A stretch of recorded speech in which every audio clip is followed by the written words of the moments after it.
Hey guys, welcome to the channel. As you see in the thumbnail, what if Deku become an Emerald Lighting Hero Part 1. Before I start, please do support for more awesome content and subscribe my channel and like this video and also share this video with your friends. I have created my other videos playlist, there you can watch my all videos easily, check out as well. Let's start this video.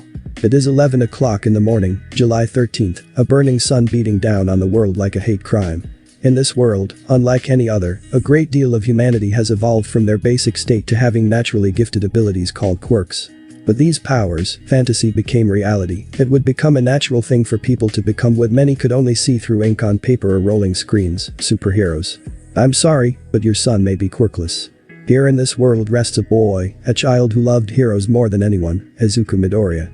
At the age 5, every single one of his companions has unlocked their quirks, and in amazing detail, he sees the blood difference between himself and the other kids, especially his best friend Kaken. Ever since seeing the greatest hero to have graced the screen and his life with his very presence, he's been infatuated with the idea of becoming a hero. More than just to look cool, but because he enjoys the idea of saving others. He could not wait for his quirk to come out. But since in 2 days, his 6th birthday will be upon him, and quirks do not manifest past age 5, this will be his last chance. At kindergarten the next day, the catatonic Izuku sits on the floor still in thought. Tomorrow will be his 6th birthday, and still no quirk. Sweat pouring down his face, his heart down to 4 beats a minute, exaggerated and no life in his eyes, he's still fearful about what could happen. Kids walk by him with ignorance for reasons he is fully aware of, having heard that he has no quirk and is nowhere near getting one. They voice their honest, unfiltered, hit the nail on the head directly into the coffin, opinions of how much it sucks to be him. The worst of this comes from the kid Katsuki Bakugo, who stares with a grin at the defenseless Izuku. The more he thinks about Izuku and his terrible situation, the happier he becomes. He even says, "Deku, he sucks because he's not me." With this thought in mind, the day goes by with little importance. Free for the moment, the kids go on an adventure in the nearby tree lines. Really it's just Bakugo and his buddies, with Deku alone, because he looks up to him. The Emerald Kid walks at the back of the pack along with another child just as wimpy as him following at the end of the pack. "Onward," speaks the leader Bakugo as he guides his flunkies over a fallen tree over a creek. He slips on some moss and falls into the stream flailing about. The other kids go down to check on him, though strangely none of them ask if he's okay. The blonde child spits up water as he gets up, coughing afterward. That was annoying. "Kaken, are you okay?" asks Izuku, holding a hand out to him worried. "You're not hurt, right?" The injured boy looks up at him, his red eyes noting the honest worry in his. Angered, Katsuki blasts him with an explosion from his palm. "Shut up, Deku." The scarred boy rolls over in the water in pain. "You don't get to ask if I'm okay." "Whoa. Ark. Bakugo, what was that for?" This last line comes out in shock and horror by the other person of the crew who stood in the back with Izuku. This person goes over to Izuku as he holds his face where the explosion hit. She helps him sit up and says, "He was just wondering if you were okay." The boy with explosions coming out of his hands bares his teeth at the girl as he snaps, "You shut up. I don't need a useless little bug like him to worry about me." The girl continues to crouch near Izuku, who recovers enough to see what's going on in front of him. The girl asks calmly, "What kind of hero are you to bully someone who just wanted to help?" "I said shut up." He pushes the girl aside from Izuku out of anger. The boy with green hair watches with worry. Bakugo steps over her with his hand releasing miniature explosions. "This is between me and Deku. Hey, leave her alone." The entire party looks over to see Izuku has gotten up and quickly moves over to the girl in a guarding position. He stands protectively over the girl, who looks up in awe at the boy. He's shaking at the knees, his arms are stretched out but unstable, and his eyes and nose are running a mile a minute. Even so, he's still standing protecting her. Maybe it's the adrenaline kicking into his almost 6-year-old body, not that he knows. Oh, Bakugo punches the palm of his hand in a seething rage. "You are just a pebble in my path, Deku. Don't you ever forget your place." He throws a powerful right swing, releasing an explosion upon Izuku. As the repelling force and heat come his way, Izuku remains standing. "I did it. I stood up for someone else, and I'm scared." Despite his adrenaline-controlled bravery, he still raises his arms to brace for the impact. "But I won't regret it. If I can't handle this, I'm no hero." The explosion hits dead on its target, covering the boy and the girl in smoke. But then it clears. It is here that it happens, the process of events that would change everything for Izuku Midoriya and Katsuki Bakugo forever. An emerald wall of electricity is held up in front of Izuku's arms, blocking the attack on his person. Everyone looks on in shock at the phenomenon happening before them, as none of them have the ability to do this. Bakugo seems to be the most surprised, speechless being more accurate actually. The girl in the water, behind the field, looks up at Izuku's arms producing the same energy color. Midoriya, she shouts when she overcomes her shock. Izuku slowly opens his eyes and looks ahead with the same amount of perplexity as the rest of the children. He then looks down with a quick glance at his arms, which crackle with electricity of the same emerald shine. Staring in awe at what he has, Izuku's once fearful expression turns into joy and happy sadness when he sees that it actually happened. "I have a quirk," he screams, jumping up in the air with joy. Though this sudden burst of energy costs him, as the force field that is now shown to be electricity has given way, he drops into the cold water once more with a loud splash hitting the girl in the face. Ouch. Ouch indeed, for landing on a submerged rock. He tries to get back up, but he remains seated. Why am I so tired? As the events play out, a lone figure can be seen not too far away. "Doc, it happened. Just like you said it would. Come back then." It disappears into the trees without a trace. The following week finds Izuku sitting in a doctor's office with his mother Inko Midoriya, along with his doctor. The only difference this time is that the boy sports a couple of bandages for the scuffs he had suffered some time ago, as well as the bright veils of life in his eyes. Despite the blood work that went through, he feels fresh. "Well, I guess this is where I apologize for what I said before," says the doctor as he looks over Izuku's information done on his DNA. "It's highly unprecedented for someone with both joints in their toes to gain an ability. Your quirk is an evolution of your mother's. Basically, you are a superconductive electromagnet." "An electromagnet?" asks Izuku. "Your body produces a large amount of bioelectricity that you can release to manipulate, control, and generate the electromagnetic force, one of the 4 fundamental forces." Inko looks at her son rocking back and forth in his chair with enthusiasm. The woman then asks, what exactly took so long for him to discover this quirk? Why couldn't he use this before? He probably always could, but here's the thing about his quirk. The doctor removes his face from the paperwork. According to the tests, his blood salt levels and electrolytes are too low to utilize this quirk. He requires high levels of both in his blood to control his electricity, otherwise, he'll be too tired from a single use. "Electrolytes?" asks the boy, stopping himself from rapidly shaking. "They're minerals the body holds that produce an electric charge. You can raise how much power you can hold by increasing your blood salt levels and electrolytes." He glances over back at the sheet of paper with an unreadable expression. It seems the trigger was a spike in adrenaline to raise his energy. Izuku turns to his mother.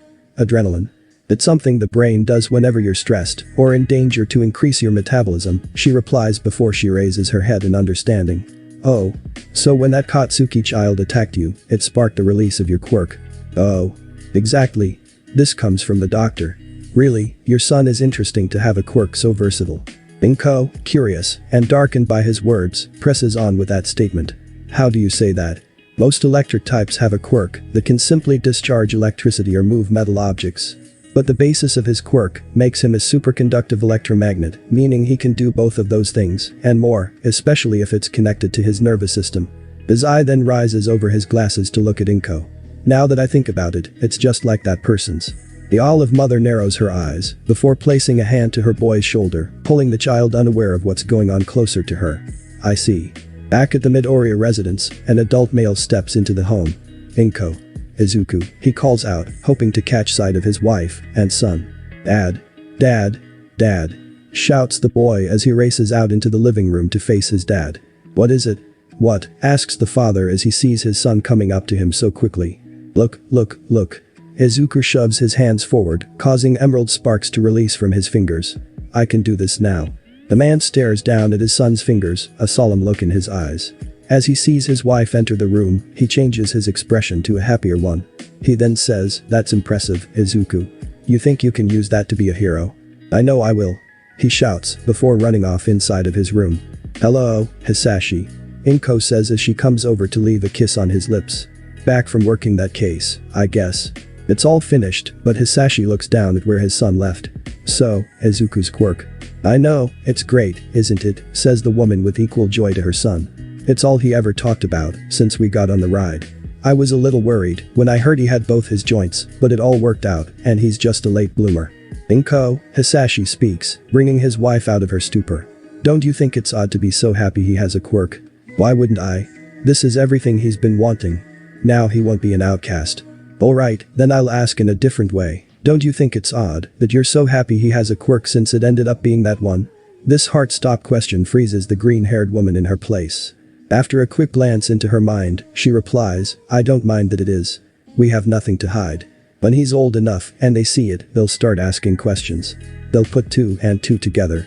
Children should not inherit the sins of their parents. Should not, no. But not everything works out perfectly. Hisashi looks down to where his son is and sighs. Then again, you can't choose what you gravitate to. If he's going to be a hero, he needs encouragement. Hisashi then goes over to the child's bedroom. There, he finds Izuku on his bed breathing deeply. Izuku, are you okay? Just testing my quirk, says the boy between breaths. Hisashi sits down next to his boy. Izuku, we need to have a talk.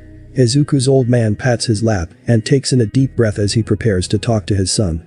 After a bit of mental prep, he asks, do you still want to be a hero? Finally, he answers, of course I do, a strong force of emotions radiating from his voice that completely betrays his facial expression. Do you understand what that entails? The boy tilts his head to the side. Entail means what is necessary for it. Oh. Of course. The color returns to Izuku's face as he gets up with excitement. It means to be a fearless warrior. To be able to accomplish anything. To save whoever needs help no matter how difficult the task, with a smile that lets them know it's all right. The old man chuckles at his son's enthusiastic explanation. That is indeed something he expects out of Izuku. It's why it kills him to say this. How true do you think that is? Eh? Being a hero may seem glamorous, but it's without a doubt one of the most dangerous jobs you can take, even with a quirk. Hisashi gestures to his policeman's badge. Officers like myself arrive at scenes every day and watch as heroes go up against villains, and it's not always the same as on TV. It's a dangerous duty, one that we have to realize that one day we may not return home from, because being a hero means putting your life on the line to save other people. Even more, they could easily be people who may or may not be grateful for what you've done. I do it because even though I'm no hero, I still want to protect people. They need us. The timid little boy raises his head to glance at his father, his words catching his heart hook, line, and sinker. Caught in the glory of seeing All Might fight so triumphantly, he never thought about the idea of losing, of failing to save someone else. What every hero, no, what every person who defends another needs more than power is a heart that strives to become stronger to protect others. Remember that, and you will always be a hero. Finally finished with what he has to say, Hisashi pats his little one on the shoulder and gets up to leave. He smiles, noticing his child in deep thought. He loves to think things over, knowing that he was actually listening. I'll see you at dinner, he says politely to his son, before leaving the room. Back with Izuku, he sits on his bed while thinking over everything his old man related to him just now. Does he have the determination to protect other people like his dad? Can he be like his dad, an All Might? Will he have a chance to show it? 2 days have gone by after this visit, with Izuku and his mother sitting in the living room face to face. On the floor on their knees with furniture in the way, dressed in white doughy, the mother-son pairing stares at one another. Though it's a good change of pace, Izuku can't help but wonder what's going on. He asks with childlike curiosity, Mom, why are we like this? Because your quirk is similar to mine, I'm going to train you in how to use your quirk, she tells Izuku with a polite tone in her words. Inko raises her hand to her son, exposing the golden bracelet on her left limb. I told you my quirk is the attraction of smaller objects, but that's just because of this to limit my quirk's ability. Without it, I can do far more than lift a cup of coffee, and you can do the same as me, because of your quirk. This is a bit of a surprise.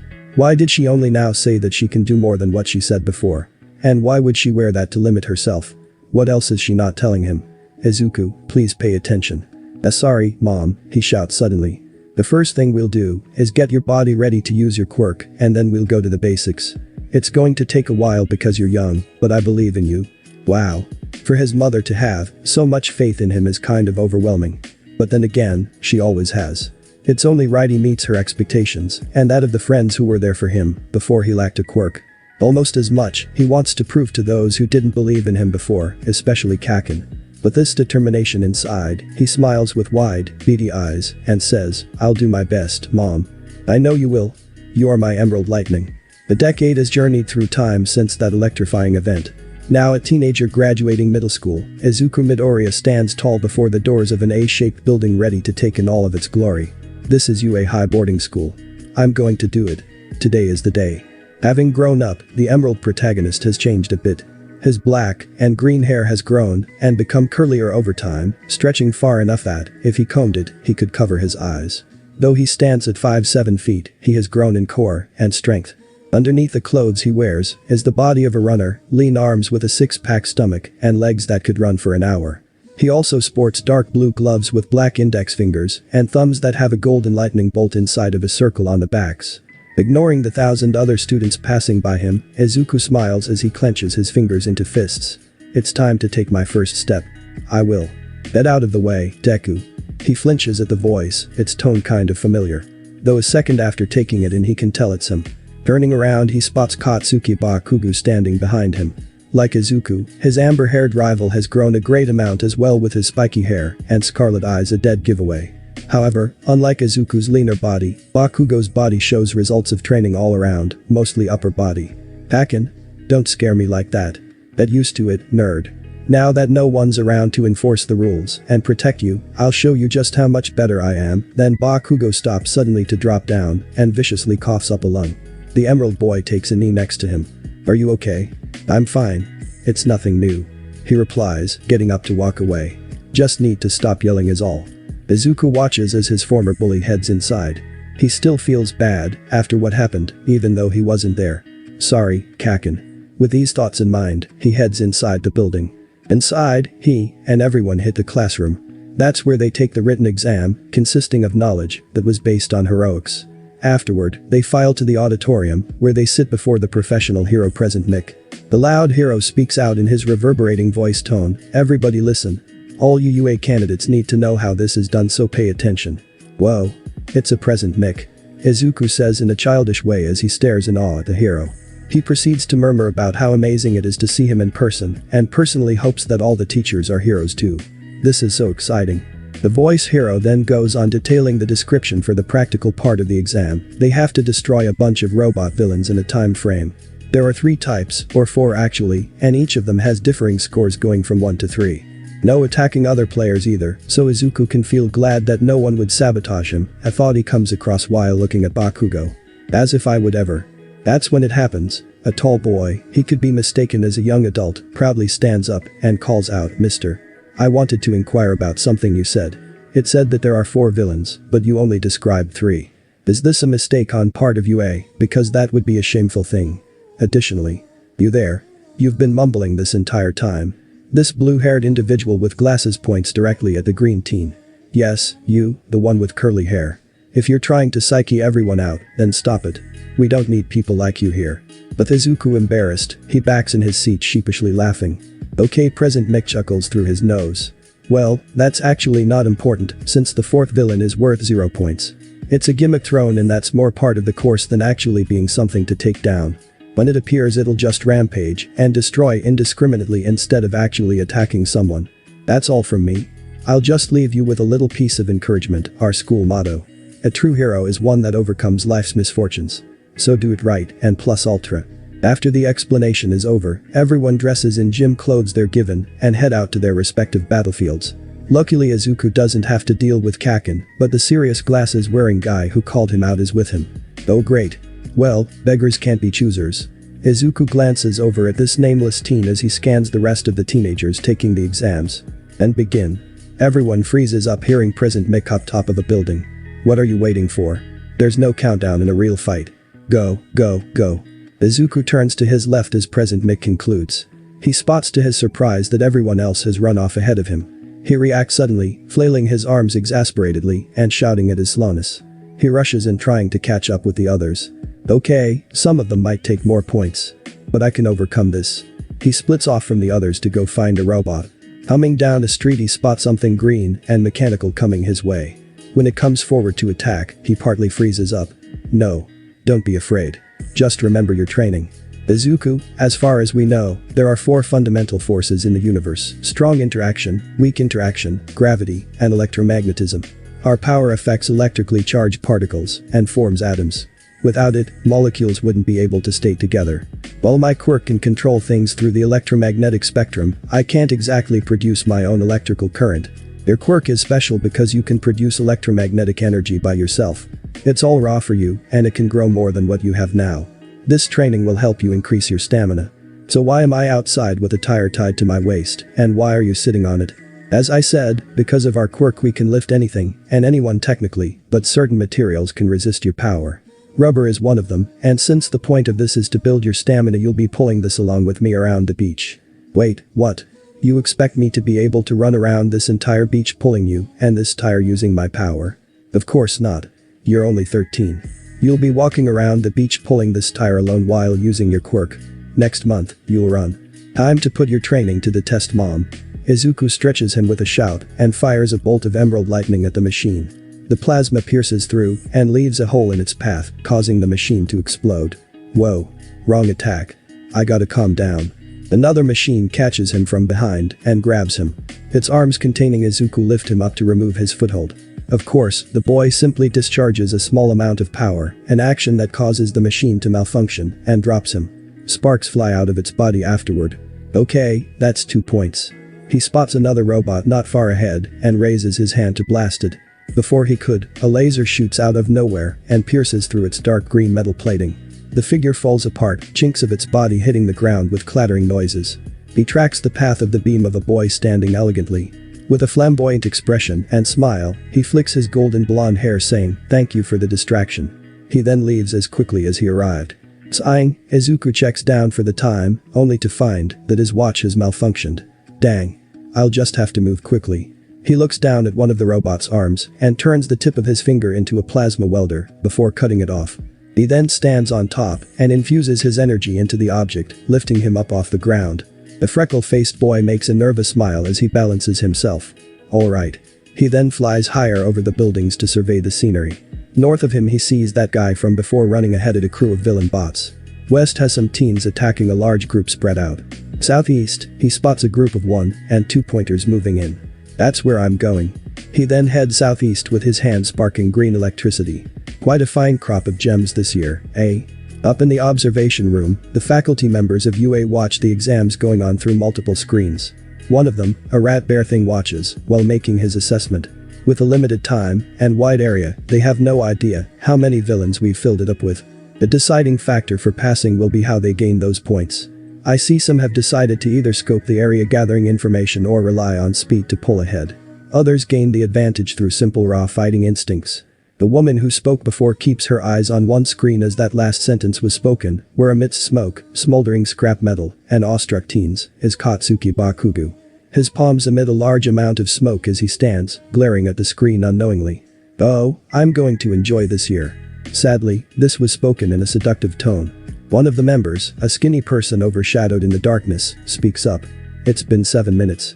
How about some rational danger to separate the zirconium from the actual gems? You've read my mind, Azawa. The animal jumps to the monitor and presses a big red button on the console. Izuku maneuvers himself on the metal device to dodge a strike coming his way from the bulky 3-pointer. He then places a hand on its head as pink electricity enters his body from it. He then smiles with satisfaction, feeling the power coursing through him, watching the machine drop dead. He releases his new power to surround him, creating an aura of green electricity. Turning around, he blasts another robot coming for him. The blast destroys its head and it falls over. Phew. That takes care of that, says Izuku as he proceeds to tally his score on his fingers. That's 30 points. Hopefully, we have enough time. He crouches down preparing to fly up to scan for more robots.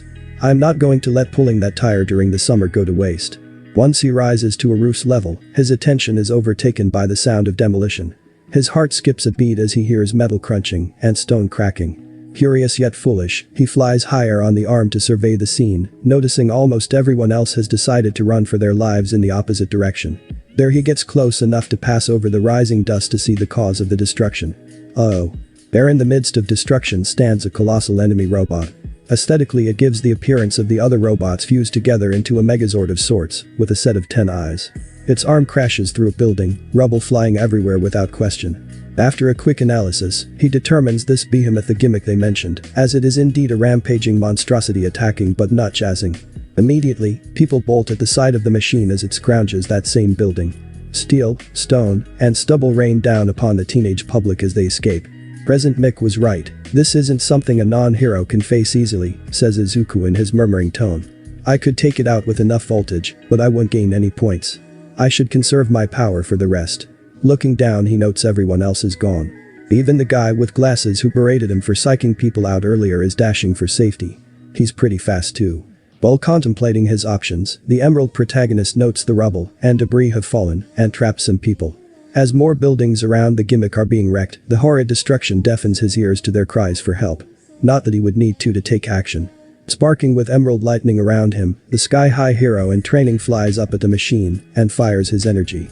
His quirk crackles as it slowly surrounds the behemoth. The red visor eyes transform to have a green shine as its body releases beeping noises. Breathing deeply, Izuku sighs with relief seeing that its rampage has stopped. After recovering some breath, he says, "Good. 2 minutes left." Everyone flinches hearing Present Mic's voice counting down. Uh-oh. Izuku uses the hand possessing the machine to direct its actions. Stretching its mechanical arms, the robot grabs debris left on top of teens and lifts it up, tossing it away far from their sight. Elsewhere in the arena, a boy with purple balls on his head continues to throw the orbs at the robots about to attack him. They stick and trap the villain bots, rendering them immobile. As he uses his quirk, he groans feeling blood trickle down his head. "Oh, come on. I just wanted a harem." As if answering his hopes, debris rains down upon the machines, crushing them. The boy looks around, shrugging. Beggars can't be choosers. The students saved by this gimmick puppet look up at their savior as he asks them, "Are you okay?" Though he doesn't stick around to hear their answer, before having his toy move down the street towards a throng of more villain bots. Instead of having it directly fight them, Izuku simply swipes the puppet hand to the side. Through this action, the machine stops dead in its track before sparks go off. It tilts forward with a slowly growing cranking noise, crashing dead down on the villain bots. He goes down still floating to check up on the other students. One girl with chestnut hair has a rock pinning her ankle. She cries in a low-tide tone, "My leg," as the pain continues to splash on her. Whoa. She's really cute. No, focus. Izuku slaps his face to refocus and pulls the rock off of her with his quirk before tossing it aside. "Free," the girl brings her leg closer. "Are you okay?" "Why yes, thank you," she says to him through the pain. "Oh, what am I gonna do? I only have 28 points. As she gripes about her situation, the corner of her eye catches a piece of the building they're next to chip off. It comes free and drops in their direction. Acting without thinking, she uses her other leg free of wounds and kicks off the ground, diving into Izuku to effectively push him and her out of the way of the debris. The two hit the ground once more, with the Emerald protagonist noticing that his body feels far lighter than usual. But he can't find it in his mind to think further on why. This is the first time a girl's chest has touched his. Scratch that, this is the first time a girl's ever been this close to him. And now he's reacting like a teenage boy, pushing her off before he could embarrass himself. Thanks for your help," he stutters, his head so red he's giving the impression that he's a tomato, what with his hair color. Time.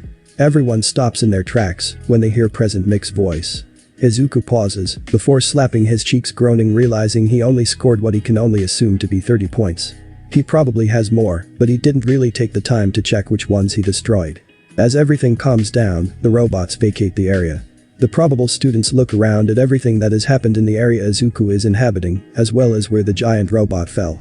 Murmurs louder than his goof. "Did you see that?" The better question would be who didn't. All the just to destroy something that gives no points. I know, what an idiot. It's not like we were in any real danger. That last thing he did at the end probably was something he did just for the hell of it. So nobody here is going to comment on how awesome it was seeing him control that robot. The glasses-wearing speedster glares at them with disappointment. He knows the truth of that action. None of you noticed, but he was trying to save those people. It was a noble act, one worthy of a hero. I mean, I would have done the same thing had this not been an exam. The thought then crosses his mind. Wait, that was part of the exam? Well done everyone. He comes out of his thoughts when he sees a short old lady with visors walking by everyone. Using a long syringe as a cane, she approaches others, handing out candy to the students. As she does, her lips extend to kiss certain people on their skin, the effects of which cause a green aura to form over them and wipe away their wounds. The laser guy from before notes her. "Well, if it isn't Recovery Girl." "Who is she?" asks a girl with long, black hair. "Recovery Girl. She is the main doctor of UA boarding high. Without her, there's no way they'd be having such a risky exam," explains the laser boy. Recovery Girl soon comes before Izuku, noting his condition and the girls. "Oh, look at you dear. I can help clean that up." "Oh. Recovery Girl. I never thought I'd see you here." A whack to the head shuts the murmuring up before it could start. "Ow. Please step aside so I can tend to the wounded," says the elderly woman, glaring at him through closed eyelids. Frightened, the boy steps aside. "It's like looking at my mom." He then watches as she kisses the girl's hand, and the green aura surrounds her, causing the wound to close up on its own. Though as her wounds disappear without so much as a scar left in its wake, the girl, as she tries to stand up, drops down on her behind with a tired huff. Huh. Why am I so tired? That would be my quirk's effect, dearie, says the woman. She goes over to Izuku and kisses his hand. As his scuffs and scrapes go away, she explains the effects. My quirk increases a person's healing factor to be instant. But it requires the person's energy to work, not enough, and you'll end up taking long naps. Maybe even an eternal nap. Spooky. After getting patched up, file back inside. Some time passes after the exams with the teenagers finally being released to go home. Among them, Izuku can be found with a worried expression on his face. With only 30 points, he worries if that's enough to join UA's hero courses. He probably should have also subscribed to general studies just in case. Hey wait. The green boy stops in his tracks to look over and spot a girl coming his way. She is the same chestnut-haired girl who he saved and ended up saving him. As she comes closer, he takes note of her pink cheeks. Izuku freezes up as she gets closer. Okay, calm down. She probably wants to see someone else. To his horror, she stops in front of him. Phew. I was afraid I wouldn't be able to catch up with you. Oh no, she did want me. Just calm down and talk to her like a normal being. I never got to thank you properly for helping me out that time, she tells him, giving a proper bow. No, it's okay. You saved me back then too, he replies, rubbing his hair sheepishly. I think you did more though. But I'm getting ahead of myself. I hope you make it in. I hope you do too. The girl then runs off waving to him. Izuku watches as she runs away and exhales a large amount of air. Phew. Hey, Deku.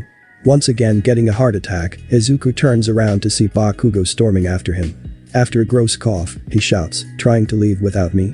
Not at all, Kakin. How'd you do? The two walk away heading for home. 87 points, bitch. What did you get? Lost count, is what he says, which is his means of dancing around the truth. The next week, Izuku sits at home worried endlessly about what would become of him. Based on his own calculations he made it through the written test, but the 30 score worries him greatly. He needs to know. Even as he sits in the living room pacing back and forth, Izuku stutters his mother as she comes up to him. She holds out a letter to him, addressed from UA. It's here. Immediately, Izuku takes the letter and runs back to his room, passing by Hisashi exiting the bathroom. Inko comes to the door and awaits the results. Inside his bedroom, Izuku sits on his bed with the letter in hand. Here it is. Do or die time. He opens the letter, and from it pops a hologram. Good day, Izuku Midoriya. The hologram shows an unkempt man standing in front of him. Though as Izuku examines the person, he finds that he can't really recall who he is. At the same time, he seems familiar. So, let's get down to it. I got 100 more of these to do. He sounds incredibly bored and dead outside. You passed the written test with a score of 80% and you received 41 villain points. This combination alone is enough to get you in, but we don't stop there. Remember when you controlled the zero pointer to save people? That earned you rescue points. This surprises the Emerald protagonist. Rescue points. Yeah. We don't tell people about it because we shouldn't have to. If you're going to be a hero, rescuing others must come as second nature. So we included it in as part of a secret means of passing this exam. And because of your outlandish rescues, you have earned 69 rescue points, and that makes you the highest scorer with 110 points, and puts you in Class 1A Relief, and joy exit Izuku's eyes as a condensed liquid. Welcome to your Hero Academia.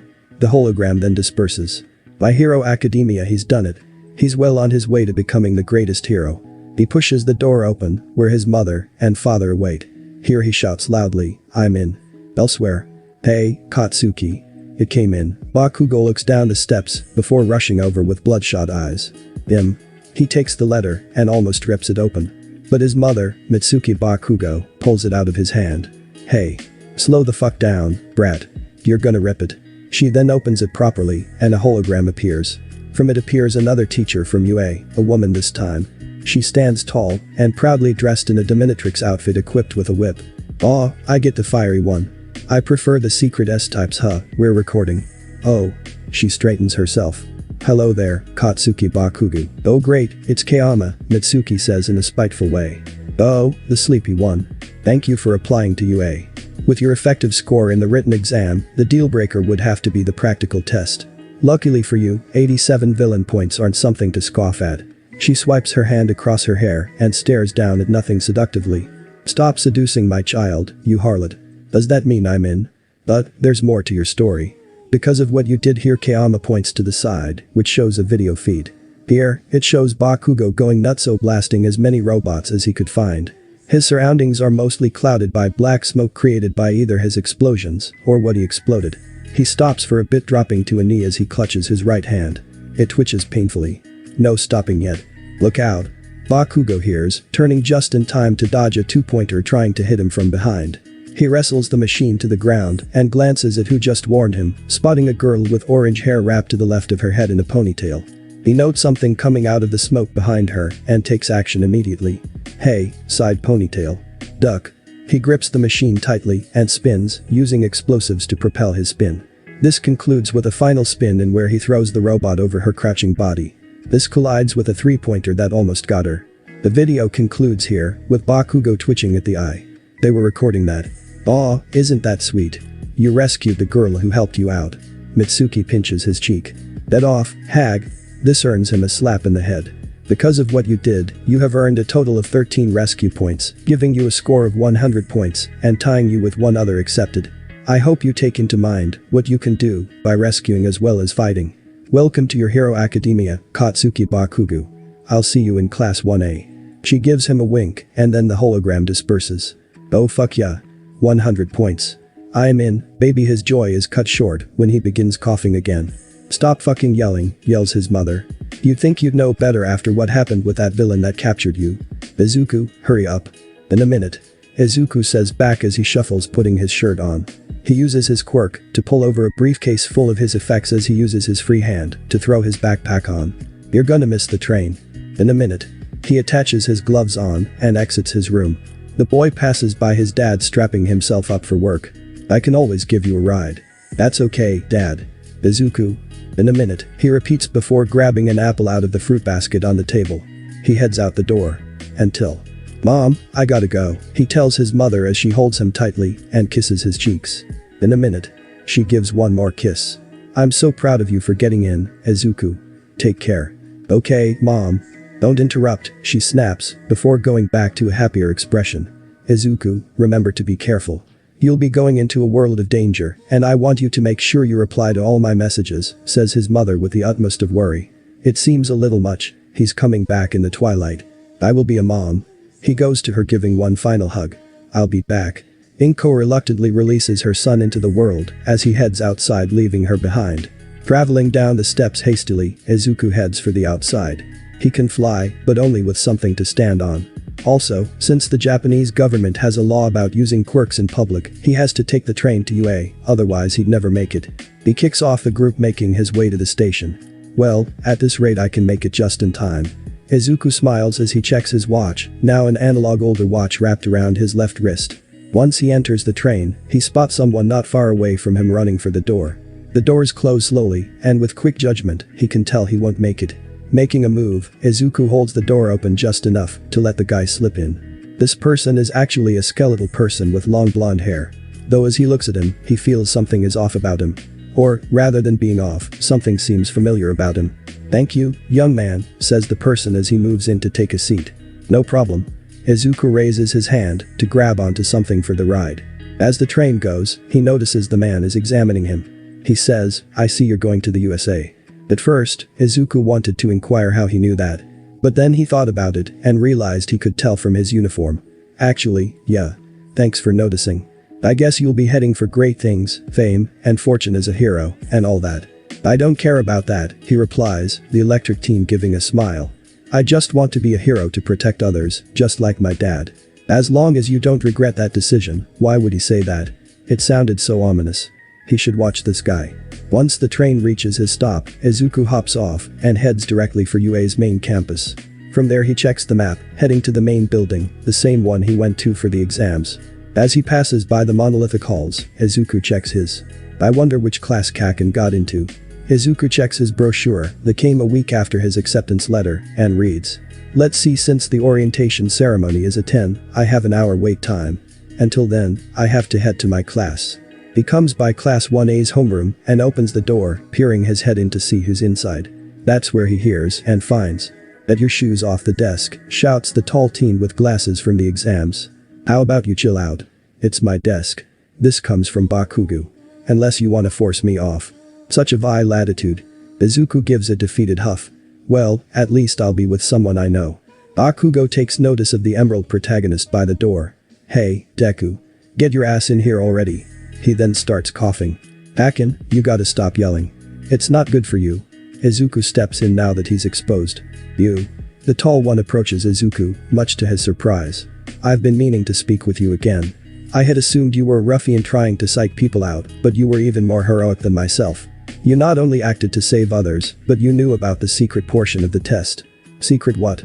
Izuku then thinks back, recalling the rescue points. Oh, that. I actually didn't. Well, aren't you a rowdy bunch? The students present here take notice of the newcomer, a boy with messy, amethyst hair similar to broccoli. He has almost triangular purple eyes with white pupils and dark bags under them. Oh, it's you. Another person comes out from behind the guy, who stares at Izuku with a smile. You're the guy from the exams. Oh, hey, yeah. Izuku says as he recognizes her. It's the girl who he ended up saving among others, and vice versa. So glad you got in UA. Bakugo watches as the two converse with narrow eyes. Still reeling from that previous cough, he mutters, this isn't a social gathering. To his surprise, someone else speaks these words aloud just by the exit. Everyone turns to the door just in time to see a pasty-faced man wrapped in a yellow sleeping bag. The banana man sips up a juice box before standing, stripping himself of the sleeping bag, and stepping inside. This is the hero course. If you want to make friends, do it somewhere else. He's so tired sounding is the general consensus. Take your seats now, he says, and everyone gathers to their assigned desks. He takes a minute to count them, equaling 20. And it took 20 seconds for you to shut up and sit down. Izuku recognizes him from the hologram. But not what hero he is.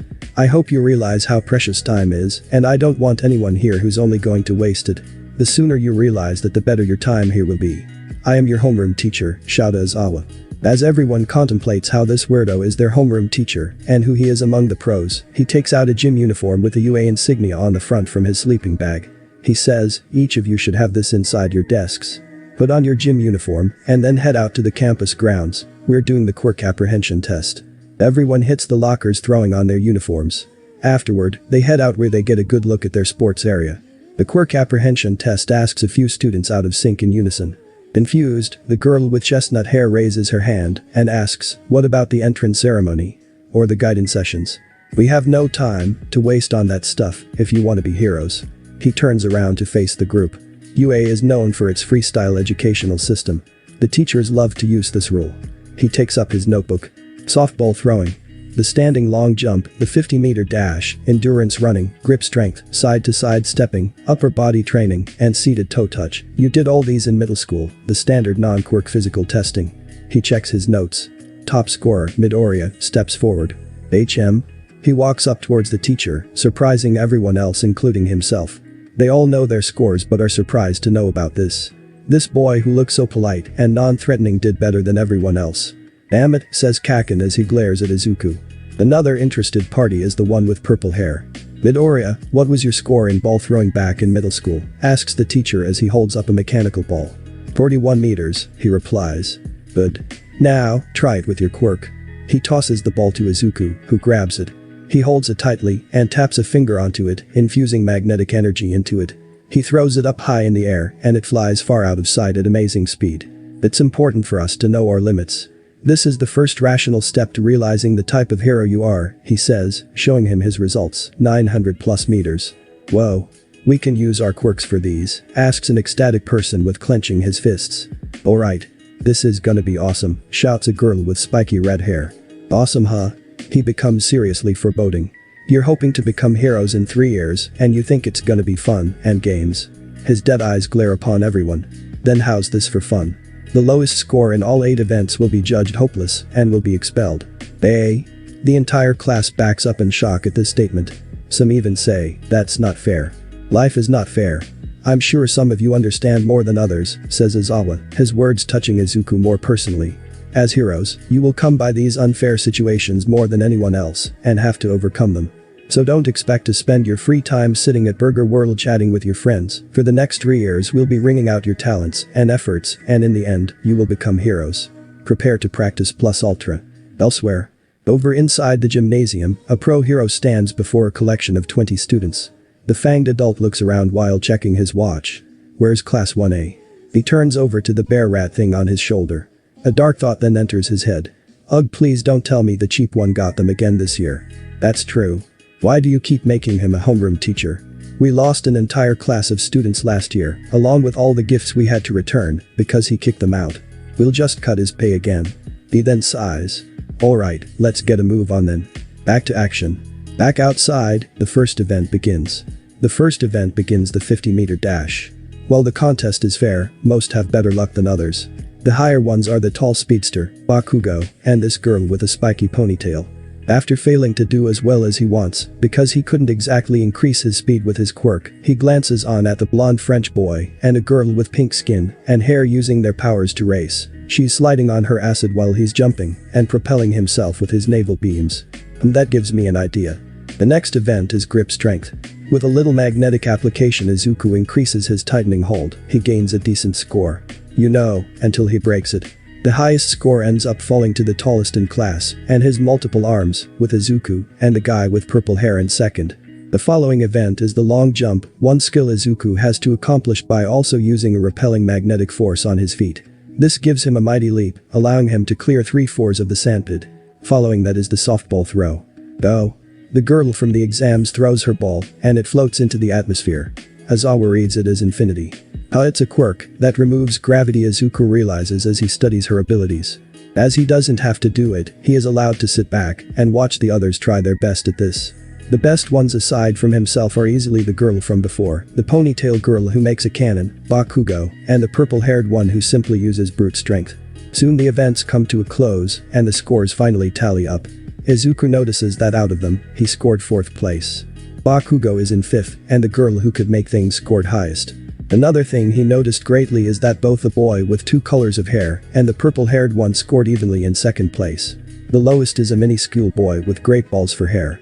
Your scores here reflect your overall performance. Explaining the process is a waste of time, so all you're getting is the results. Aizawa then clicks, turning his device off. Because everyone performed as expected, no one will be expelled. The sigh of relief escapes their lips. Except, Mineta, the little one, erects, shaking with fear. Well, you can stay, you're not out of hot water just yet.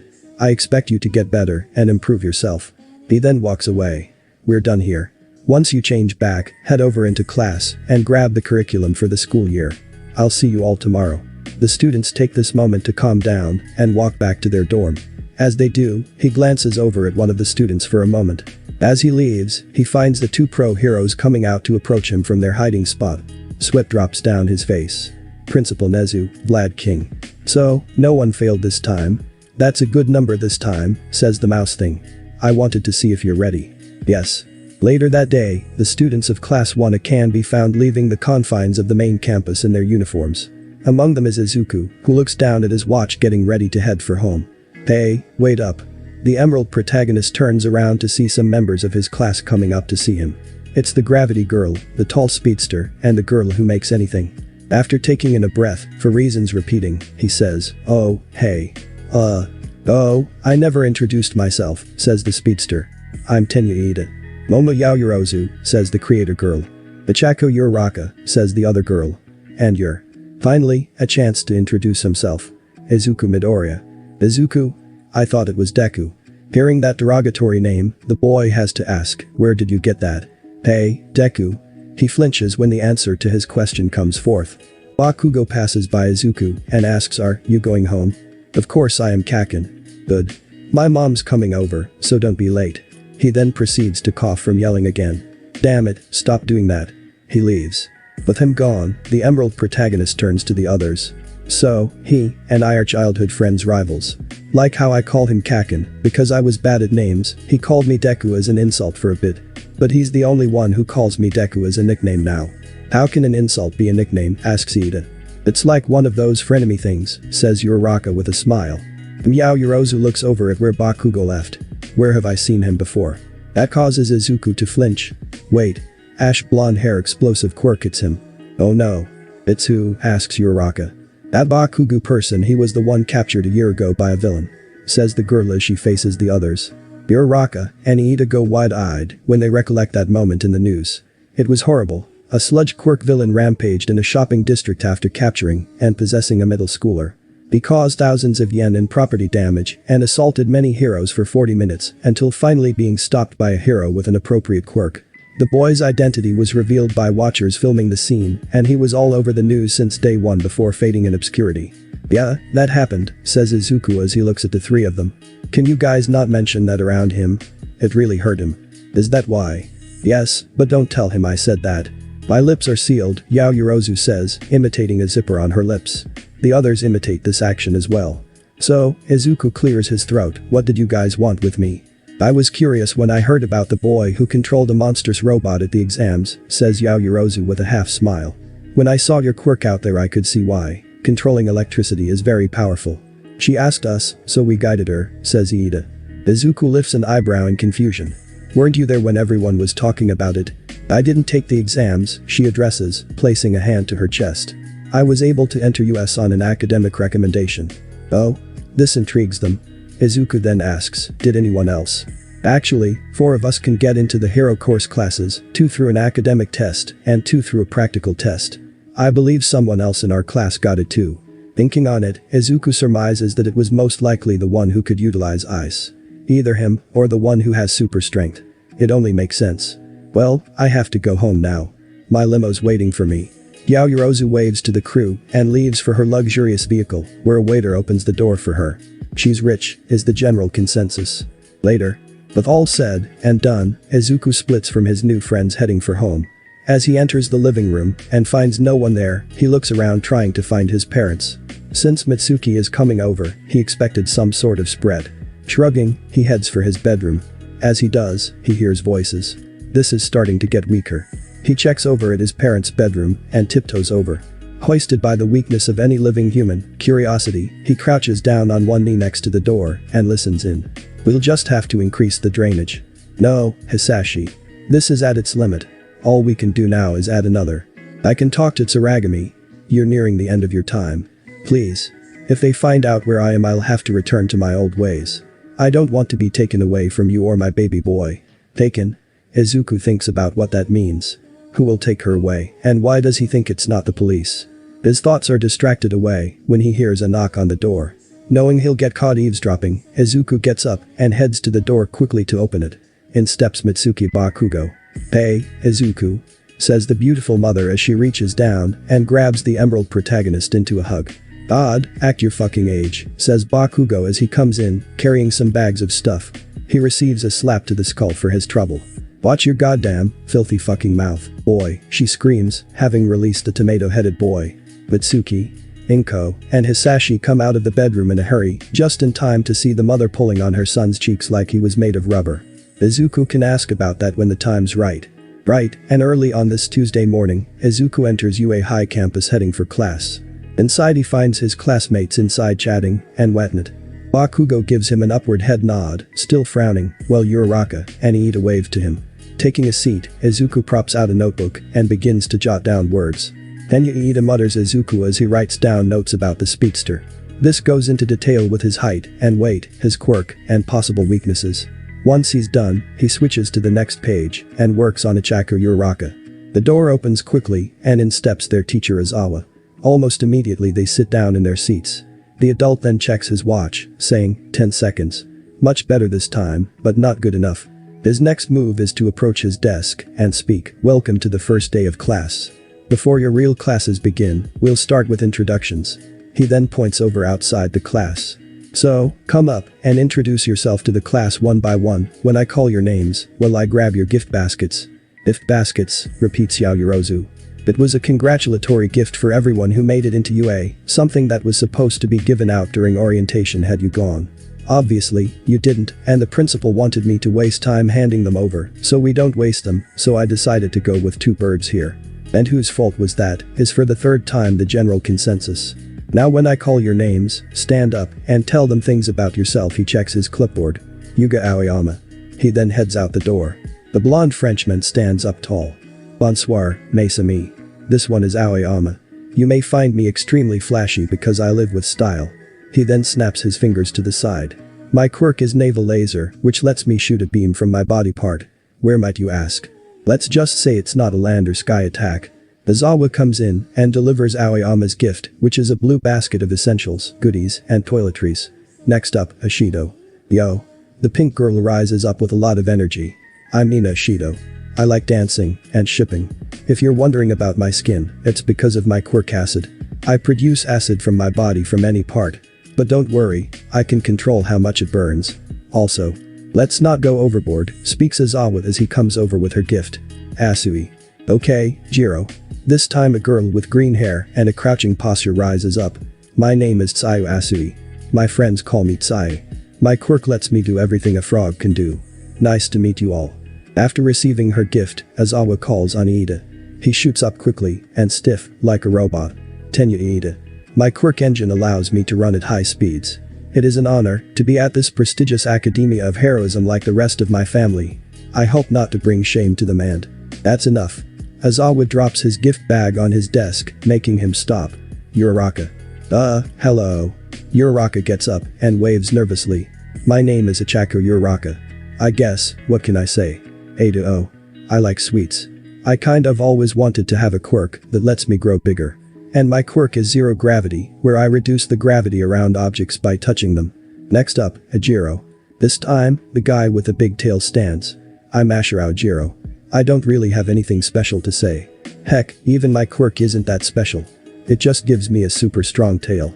Don't be like that. Izawa comes inside with a gift bag. It's not what your quirk does, it's about how creative you can be with it. He places it on his table. Don't give up so easily anyway, Shinso. Izuku looks over as he notices the one with purple hair stands. Let's see, I guess Hitachi Shinso is my name. And honestly, I can't believe I'm here considering how my life has been. My quirk is brain. He stops at that. Sorry. My quirk is superpower. Once he receives his gift he sits down immediately, almost suspiciously. Kirishima. Hi, shouts the red-headed girl as she rises up. I'm Eiji Kirishima. I guess I'm very honest as a person. I respect the heroic and brave people the most. She glances over at Ashido, who gives a thumbs up. My quirk hardening allows me to toughen my skin to tank anything. Like Alicia Vikander, the smallest person in the class, who sits just behind Izuku. As Kirishima turns over to him, Izawa gives the boy a look before handing the girl her gift. Next up, Koda. This time, the person with a rock-like head as big as only one other in class stands. He holds up a sign that reads Koji Koda. He turns the sign to show more kanji, which reads that his quirk is Anavis, allowing him to command and control animals. It doesn't take long for Izawa to come in and deliver the gift by the time Koda's done. I'd argue, but then I'd be a hypocrite. Sato. Yasha. This comes from the bulky person behind Koda. His lips are big and round like a kinnikuman. Call me Rikito Sato. My quirk Sugar Rush converts sweets into power. I love baking too, so that helps. What kind of stuff do you bake? Asks Ashido, as many of the girls become interested now. Son of a bitch, mutters that same short guy. We don't have time for that, speaks to the teacher as he delivers the gift. 10 down Shoji, go. The tallest person in the class stands up now. From his arm tentacles, a mouth appears and speaks. You can call me Mizo Shoji. I can talk to you like this because of my quirk, Dupli Arms. It lets me sprout my body parts from these tentacles. I can't really speak from my real mouth, so expect this a lot. Next up, a girl with purple hair and long earlobes stands. Well, my name is Kyoka Jiro. I like to she pokes her eyes to the side of her head. Never mind that. I have very good hearing, so I can hear everything that pervert over there is muttering.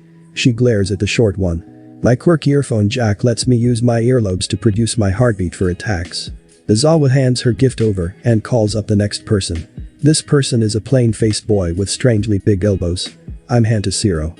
Nice to meet you all, hopefully. My quirk tape shoots cellophane from my elbows, making me perfect for trapping villains. We'll see, says Izawa as he delivers his gift. Tokoyami. The boy with a raven bird head gets up from his seat. My name is Fumikage Tokoyami. As funny as that name is, my quirk is equally dark. Dark Shadow is a living creature that lives in me that I can manifest for combat. For further emphasis, a bird shadow rises from his stomach. I'm more than a fighter, it says before retreating. Todoroki. The last person in that row ends up being one of the other boys Izuku was curious about, the one with heterochromia and hair that comes in two colors, the right white and the left red. Shoto Todoroki, he tells them all, eyes focused elsewhere.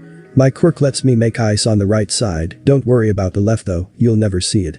He then sits down before Izawa could step back inside.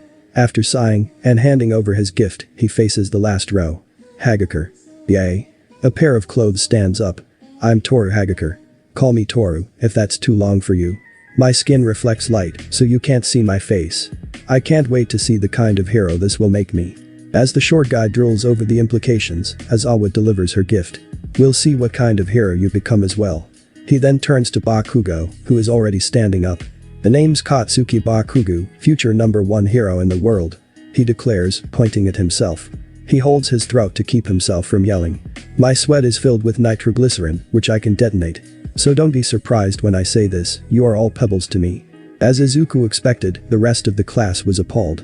You extras all exist to sharp against me and turn me into a diamond, an unbreakable gem that will never be helpless and weak again. He flinches upon saying that last part and quickly sits down, muttering, why did I say that part? Good luck with that, says the teacher as he delivers his gift. Midoriya. Oh. Izuku stands up and immediately turns red. Let's see You're turning into a tomato, Bakugo jeers. Well, I'm Izuku Midoriya. I really like heroes, so I wanted to be one so much. My quirk lets me control electromagnetism through my own superconductive powers. So, like Polaris, asks Yaoyorozu suddenly. She quickly covers her mouth, apologizing. Polaris. Before he could inquire further, Izawa hands over his gift. It's probably best you don't know, says the teacher. He turns to the short one, saying, Mineta. Yes, my turn. Mineta hops up on the table, so others can see him properly. I, or Sama, am Minoru Mineta. I like girls, and lots of girls. All the girls give him a look at that. My quirk lets me remove the pop-offs on my head to stick to surfaces. Like you saw yesterday, I bounce off of them. Step down, says Izawa before he plops down his gift. Of course, Mineta didn't and ended up catching the bag before falling over. Without having to be called, Yaoyorozu stands up. Good day to you all. My name is Momo Yaoyorozu. I have a quirk that lets me create any non-living thing from my body. She demonstrates by holding her hand out and forming a slip of paper that reads hello. Izawa delivers her gift and moves back to the front of the room. That concludes introductions. I'm gonna take a nap.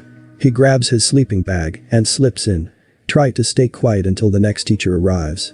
And with that, he dives into slumber. Soon the others start looking at one another hoping to talk now that they've broken the ice. Izuku, however, is staring at Yaoyorozu, who's Polaris. Thanks for watching this video. Part 1 is over. If you really enjoy this video, like, subscribe, and comment down below, and turn on that bell notification. And also check out the playlist that I have created and enjoy. Link is in the description. See you in the next video. Goodbye.